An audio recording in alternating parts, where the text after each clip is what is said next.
obicei, astăzi mi-am luat niște dulciuri. Și haideți să vedeți ce mi-am luat.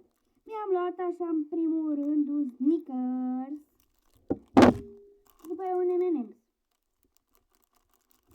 Și scrieți în comentarii ce vreți să mănânc.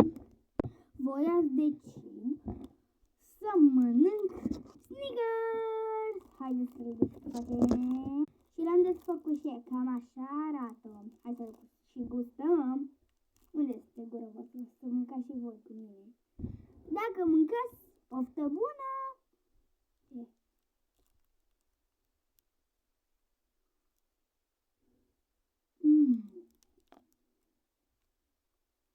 Aia lună.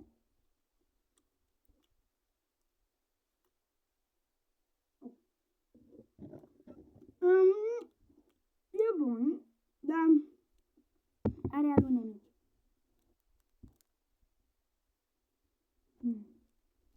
Zece.